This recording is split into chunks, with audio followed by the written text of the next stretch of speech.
এই যে গাছটি দেখতে পাচ্ছেন, হাতির সুরের মতো এর শুভ্র ফুল রয়েছে, তাই একে বলা হয়ে থাকে হাতি সুর গাছ। হাতির সুরের মতো এই গাছটির যে শুভ্র ফুলগুলো রয়েছে তার কিন্তু অনন্য শোভা রয়েছে। অনেক রোগ সারাতে হাতিসুর গাছ ব্যবহার করা হয়ে থাকে। পথের ধারে জঙ্গলের মধ্যে আমরা হাতিসুর গাছ দেখতে পাই। যৌন জীবনের যে কোনো সমস্যা, পুরুষদের নানাবিধ রোগ হাতিসুর গাছ দূরে রাখতে পারে। স্ত্রী আপনাকে পাগলের মতো ভালোবাসবে যদি এই গাছের শেকড়ের সঠিক ব্যবহার একবার জেনে নিতে পারেন। বিভিন্ন রোগে এই গাছটি ব্যবহার করা হয়ে থাকে। তবে যৌন জীবনে উদ্দীপনা ফিরিয়ে আনতে এটি একেবারে জাদুর মতো তাৎক্ষণিক কাজ করে। হাতিসুরা এই গাছটি মোটামুটিভাবে আগাছাতেই জন্মে থাকে। 1.5 ফুট পর্যন্ত লম্বা হতে পারে। এই গাছের কাণ্ড বেশ ফাঁপা ও নরম হয়। সারা গাছে অল্প অল্প ছোট ছোট লোম থাকে। গাছের উপরের দিকের কাণ্ড চৌকো হয়ে থাকে। ফুলটি দেখতে খুবই সুন্দর। এই গাছকে সংস্কৃততে শ্রীহস্তিনী গাছও বলা হয়ে থাকে। শুধুমাত্র যৌন জীবনে বিভিন্ন রোগের সমাধান নয়, আরও অনেক কাজ করতে পারে শ্রীহস্তিনী কিংবা হাতিসুর গাছ। 100 বছর বয়সেও 20 বছরের যুবকের মতো শরীরকে তাগড়া রাখতে চাইলে এই ভিডিওটি আপনার সাথী হতে পারে। চলুন বিভিন্ন রোগের ক্ষেত্রে হাতিসুর কিভাবে ব্যবহার করা হয় তা জেনে নেই। দেহে ছত্রাকজনিত সংক্রমণ আমাদের অনেকেরই হয়ে থাকে। এর থেকে রিংগার্ডের মতো একটি চক্রের সৃষ্টি হয়। শরীরে সেই রিংগার্ডটি ছড়াতে থাকে। অনেকের আবার দাউদ হয়, কারো কারো খুজলি, একজিমার সমস্যা হয়। যেই জায়গাটিতে হয় সেই জায়গাটিতে খুব দ্রুত এটি ছড়াতে থাকে এবং স্কিনটি কালো হয়ে যায়, দেখতে খুব অসুন্দর হয়ে যায়। চুলকাতে হয় কিংবা এই জায়গার যে রসটি আছে তা অন্য জায়গায় লাগলে সেখানেও ইনফেকশন মারাত্মক হারে ছড়াতে থাকে। জায়গাটির যে ক্ষত আছে তা সারতে অনেকটা সময় লেগে যায়।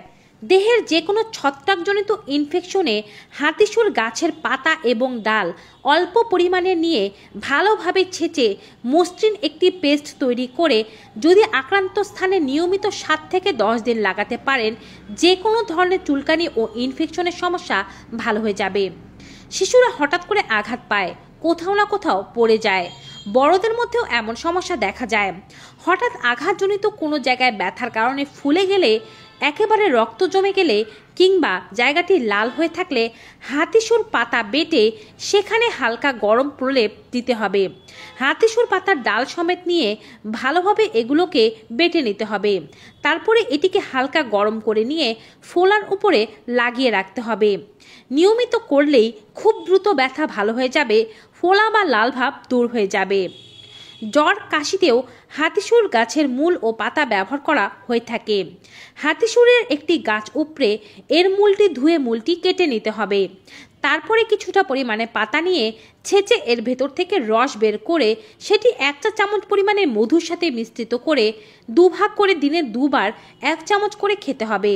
এটি জ্বরের আদর্শ পথ্য। বুকে কফ থাকলে তা বেরিয়ে যাবে। সর্দির সমস্যা থাকলে তা ভালো হতে শুরু করবে। মৌমাছি কিংবা ভোমরা, অনেক পোকামাকড়ই অনেক সময় চলতি পথে আমাদের কামড় দিয়ে দিতে পারে। তার থেকে জ্বালা কিংবা ব্যথা হতে পারে। যে কোনো ধরনের বিষাক্ত পোকার কামড়ে হাতিসুর গাছের পাতা ছেঁচে সেই জায়গায় প্রলেপ হিসেবে দিয়ে রাখুন। যে কোনো বিষ নেমে যাবে, ব্যথা হবে না, জ্বালা পোড়া কমে যাবে।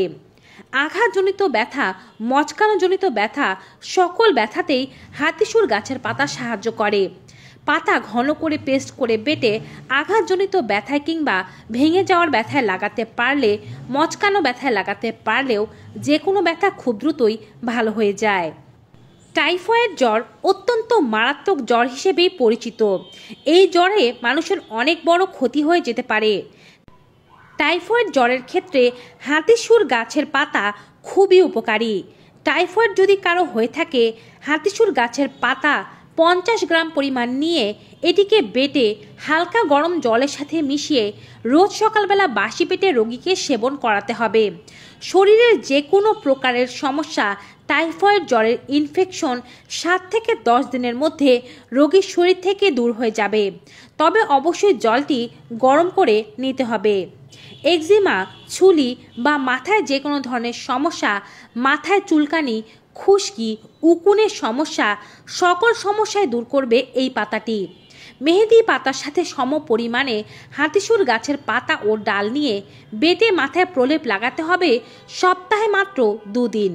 চুল ঝলমলে হবে, চুলের ঝরা রোধ হবে, টাক মাথার সমস্যা থাকলে তাও দূর হতে শুরু করবে। যে কোনো কাটা ছেঁড়ায় যেমন হাতিসুর গাছের পাতার রস লাগালে উপকার পাওয়া যায়, তেমনই যদি শরীরে কোথাও ব্রণের সমস্যা থেকে থাকে, কাঁচা কাঁচা ব্রণ পাকতে না চায় এবং তার থেকে ব্যথা হয়, নিয়মিত দুপুরে গোসলের আগে হাতিসুর গাছের পাতা ও কচি ডাল নিয়ে বেটে সেটি মুখের উপরে ও ব্রণের উপরে প্রলেপ হিসেবে লাগিয়ে 1 ঘন্টার মতো রেখে ধুয়ে ফেলতে হবে। তারপরে স্নান করে নিতে হবে। এটি ত্বকের যে কোনো ধরনের ইনফেকশন, ব্রণ, যে কোনো ধরনের স্কিন ডিজিজকে দূরে রাখতে সাহায্য করবে। ফেরেনজাইটিস রোগেও হাতিসুর গাছের পাতা আপনাকে সাহায্য করতে পারে।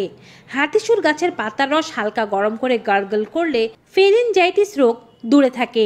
রিউমাটয়েড বাতের ক্ষেত্রেও হাতিসুর গাছের পাতা বেশ উপকারী। এটি অল্প পরিমাণে ক্যাস্টর অয়েলের সাথে মিশ্রিত করে যদি আপনি আপনার গাঁটের ব্যথায় লাগাতে পারেন, তবে গাঁটের ফোলা বা ব্যথা খুব দ্রুত ভালো হয়ে যায়। নারীদের মধ্যে যদি স্তনে ব্যথা থেকে থাকে, স্তন ফুলে গিয়ে থাকে কিংবা স্তন দিয়ে পুঁজ পড়তে থাকে, সেক্ষেত্রেও রেড়ির তেলের সাথে এটিকে মিশ্রিত করে লাগালে খুবই উপকার পাবেন। যখন ডাল নেবেন, কচি ডাল নেবেন এবং সাথে অল্প পরিমাণে পাতা নিয়ে বেটে 1 চা চামচ পরিমাণে ক্যাস্টর অয়েলের সাথে মিশ্রিত করে শরীরে লাগাবেন। অনেক সময় আমাদের মাড়ি ফুলে যায়, মাড়ি দিয়ে রক্তপাতের সমস্যা দেখা যায়। হাতিসুর গাছের কিছু পাতা এবং মূল ভালোভাবে ধুয়ে মুখে নিয়ে চিবোতে পারলে দাঁতের ব্যথা, দাঁতের সমস্যা এবং মাড়ি দিয়ে রক্তপাতের সমস্যা সব কিছুই ভালো হবে। টানা কয়েকদিন এভাবে চিবালে দাঁতের যে কোনো রোগ দূর হতে শুরু করবে এবং দাঁত তার সৌন্দর্যকে ফিরে পাবে। যদি আপনার চোখ টকটকে লাল হয়ে যায়, করকর করতে থাকে, বালি পড়ার মতো অনুভব হয়, তবে হাতিসুর গাছের পাতার রস অব্যর্থ ঔষধ। কিছু ফুল ও পাতা বেটে এর মধ্যে থেকে রস নিয়ে 2 চোখে 2 ফোঁটা দিলে আরাম লাভ করা যায়। যদি এমনটা হয় যে আপনার কান পেকেছে, কান ব্যথা করছে, সেক্ষেত্রেও এ গাছের পাতা ও ফুল বেটের রস যদি কানের মধ্যে দিয়ে দিতে পারেন 2 ফোঁটা করে, আপনার শরীরের যে কোনো ধরনের ব্যথা এবং কানের ব্যথাও দূর হয়ে যাবে। এবারে বলছি যৌন জীবনের নানাবিধ সমস্যা দূর করতে গাছটি কিভাবে ব্যবহার করবেন। প্রথম যখন ব্যবহার করা শুরু করবেন, টানা 1 সপ্তাহ ব্যবহার করবেন। তারপরে যেদিন সহবাস করবেন সেদিন সকালবেলা বাসি পেটে সেবন করলেই চলবে, অথবা সাপ্তাহিক অন্ততপক্ষে 2 দিন করে ব্যবহার করবেন। মাঝবয়সী একটি গাছ তুলে নেবেন। খুব বড় বয়সী কিংবা অনেক ফুল হয়েছে এমন গাছ নয়, কচি কচি ফুল ধরেছে এমন গাছ। গাছ উপড়ে এর নিচ থেকে শিকড়টি কেটে নেবেন। যদি খুব মোটা শিকড় হয়ে থাকে সেক্ষেত্রে 1 ইঞ্চি পরিমাণে নেবেন, আর যদি ছোট ছোট শিকড় হয়ে থাকে সেক্ষেত্রে 2 থেকে 3 ইঞ্চি পরিমাণে চিকন শিকড়গুলো নেবেন। এর উপরে একটি শক্ত খোসার মতো রয়েছে, অর্থাৎ শিকড়ের উপরে মোটা একটি আবরণ রয়েছে, সেটি ফেলে দিয়ে ভেতরের শ্বাসটি বের করে নিতে হবে। চাইলে উপরে শেকড়টি সহ খেতে পারেন, অর্থাৎ মোটা আবরণটি সহ খেতে পারেন, কোনো সমস্যা নেই। একটি মাঝবয়সী পান পাতা নিয়ে নিতে হবে। তার মধ্যে এই শিকড়গুলো সাজিয়ে নিয়ে উপর থেকে 1 চা চামচ পরিমাণে খাঁটি মধু ঢেলে নিতে হবে। স্বামী স্ত্রী উভয়েরই যদি যৌন জীবনের সমস্যা থেকে থাকে, তবে উভয়ই সকালবেলা ঘুম থেকে উঠে বাসি পেটে এটিকে সেবন করবেন, অথবা রাতে ঘুমাতে যাওয়ার আগে সেবন করে সহবাস করতে পারেন। দেখবেন ফলাফল হাতে নাতেই ধরা পড়ছে। যে সময় খেলে আপনি বেশি উপকার অনুভব করবেন সে সময়ই খাবেন।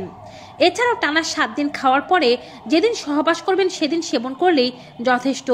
যদি এমন মনে হয় রোগ ভালো হয়ে গিয়েছে, আপনি যৌন জীবনে আগ্রহ অনুভব করছেন, বীর্যের শুক্রাণুর সংখ্যা বেড়েছে এবং ইরেকটাইল ডিসফাংশন বা দ্রুত বীর্য সংকলনের সমস্যা কমে যাচ্ছে, আপনি দীর্ঘক্ষণ টিকতে পারছেন, তবে এটি সবসময় না খেয়ে মাসে 1-2 বার খেলেই যথেষ্ট। নারীরাও কিন্তু এই রেমেডি সেবনের মাধ্যমে বহু উপকার লাভ করছেন। তো ভিউয়ার্স, এই হচ্ছে হাতিসুর গাছের নানাবিধ উপকারিতা। ভিডিওটি কেমন লেগেছে কমেন্ট বক্সে অবশ্যই জানাবেন। ভালো ও উপকারী মনে হয়ে থাকলে বেশি বেশি সকলের সাথে শেয়ার করবেন। আজকের মতো এখানেই বিদায় নেব। সবাই ভালো থাকবেন, সুস্থ থাকবেন। Goodbye and take care.